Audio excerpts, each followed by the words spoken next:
आयुर्वेद में यह कहा गया है कि किसी भी व्यक्ति को निरोगी होना है, रोग मुक्त होना है, तो अपने जीवन में 3 बातों का ध्यान रखे। अपना वात, पित्त और कफ तीनों का संतुलन रखे वो। तो मैं आपको आपकी जिंदगी के लिए छोटे छोटे कुछ 4 नियम बताना चाहता हूं, और ये 4 नियम का पालन आप सब करिए।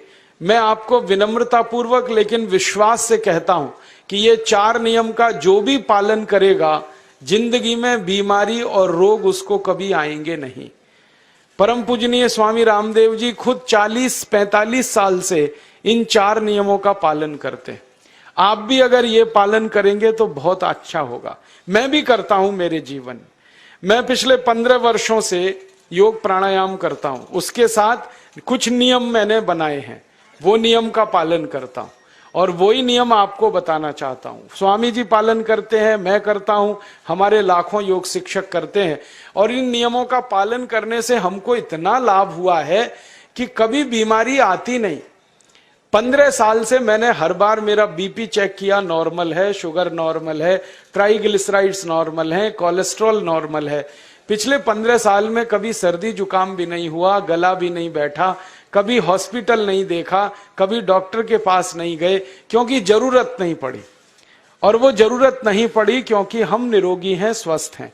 ये निरोगी और स्वस्थ होने के लिए आयुर्वेद की एक छोटी सी जानकारी आपसे मैं शेयर करना चाहता हूं।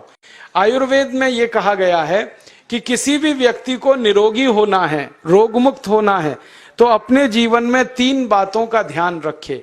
अपना वात, पित्त और कफ तीनों का संतुलन रखे। वो 3 तरह के दोष हैं हमारे शरीर में, वात, पित्त, कफ। आपने सुना होगा, ये त्रिदोष आधारित शरीर है।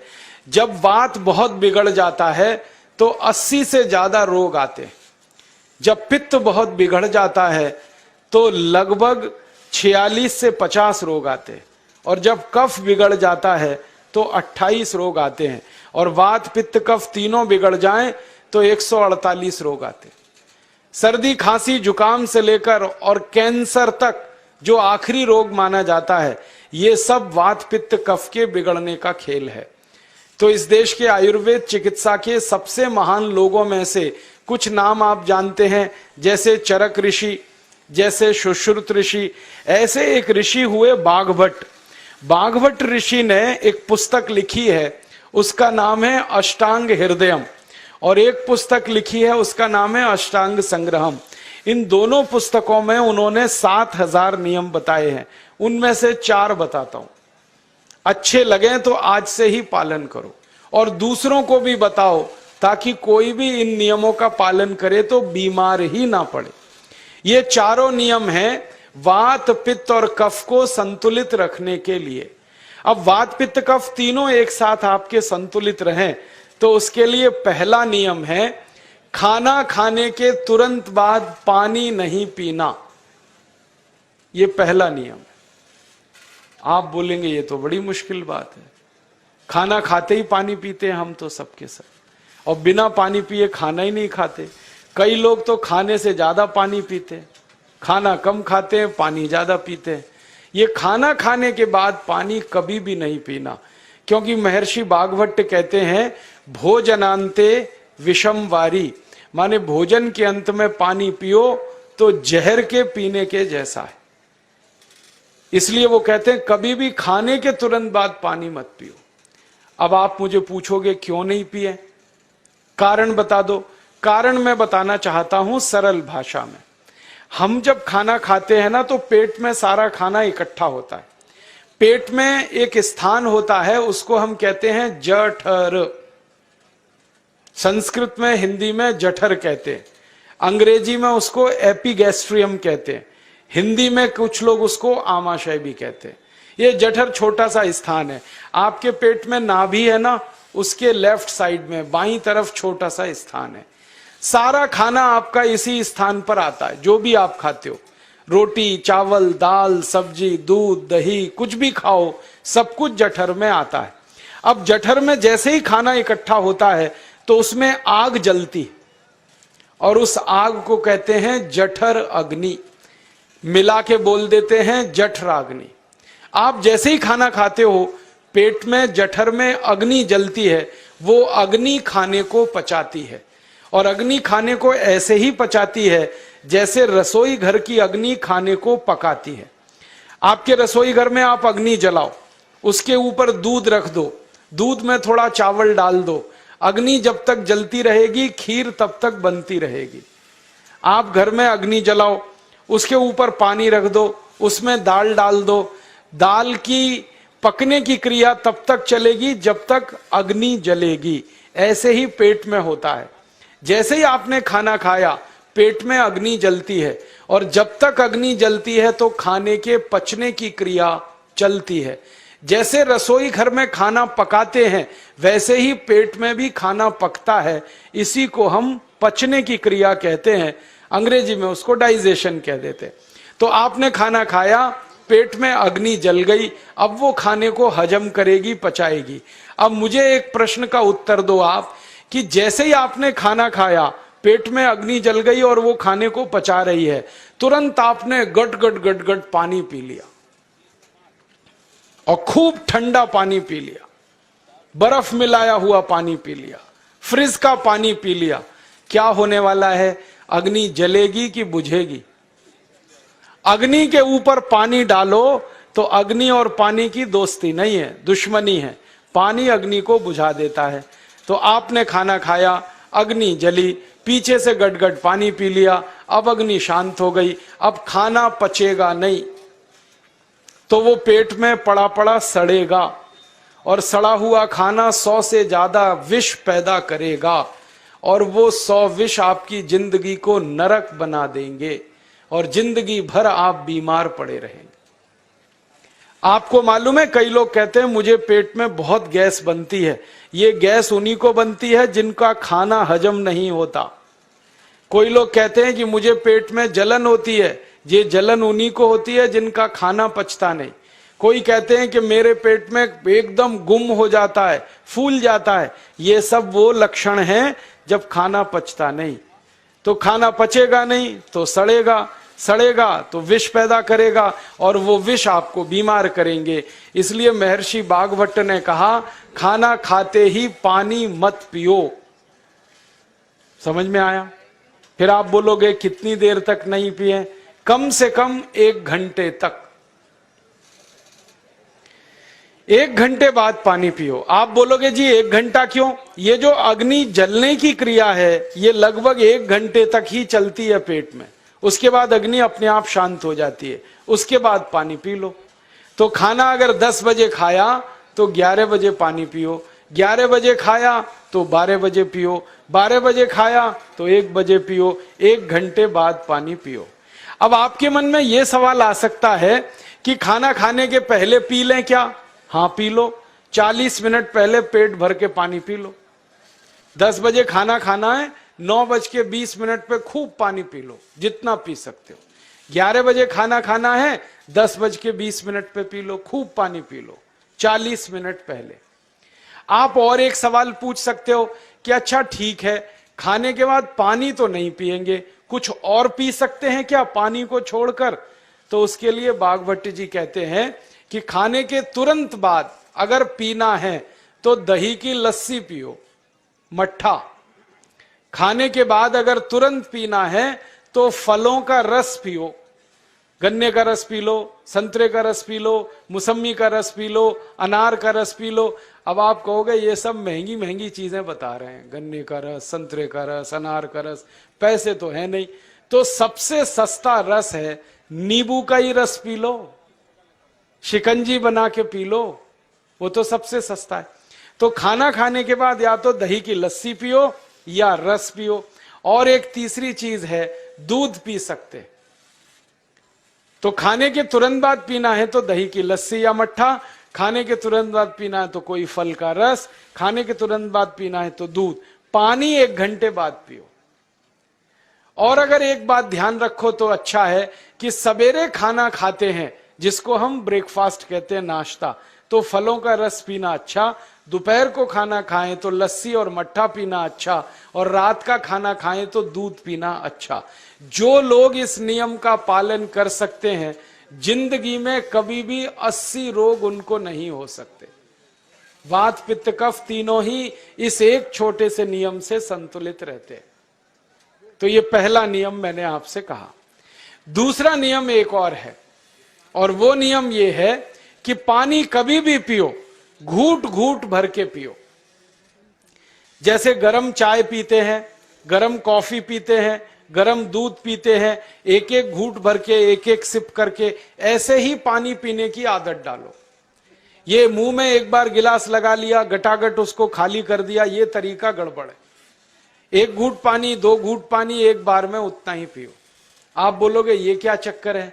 बात ऐसी है कि एक एक घूट पानी जब हम पीते हैं तो मुंह की लार पानी के साथ मिलकर पेट में अंदर जाती है, और ये जो मुंह की लार होती है ये क्षारीय होती है, और पेट में हमेशा अम्ल बनता रहता है।